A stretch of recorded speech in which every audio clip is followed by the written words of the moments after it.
কাঁচা কলা দিয়ে আলু দিয়ে ইলিশ মাছের ঝোল করব। জিরে আর কাঁচা লঙ্কা পাকা লঙ্কা বাটা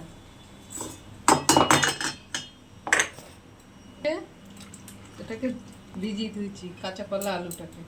এবার হলুদ লবণ মাখিয়ে মাছটাকে ভালো করে ভেজে নেব।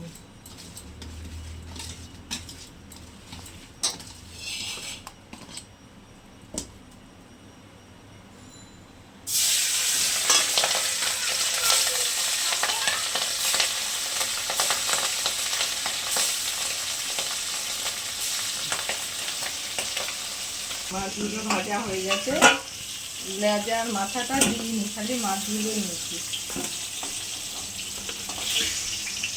অনেক তেল বেরিয়েছে দেখেন।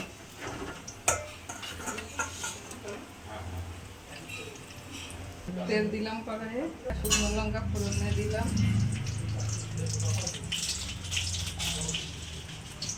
একটু কালো জিরে দিলাম। এক বাটি তেল হয়েছে, মাছটা ছোট তবু তেল হয়েছে। লেজা আর মাথাটা দিইনি, কালকে কচু শাক দিয়ে খাবো। আলু কলাটা দিয়ে দিলাম, কাঁচা কলা দিচ্ছি, লবণ দিলাম। আলু কলাগুলো ভাজা হয়ে গেছে, লবণ। এবার হলুদটা দিয়ে দিলাম,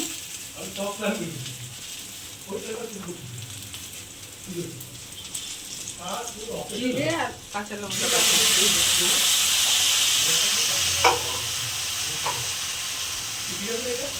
জল দিলাম,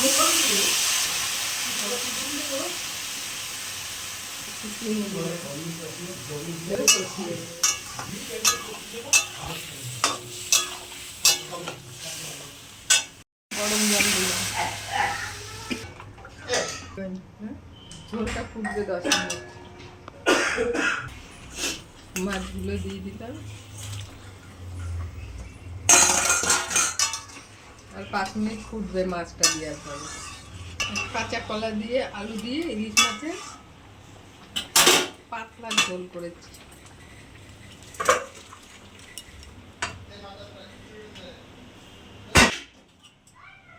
একবার বাড়িতে বানিয়ে খেয়ে দেখুন।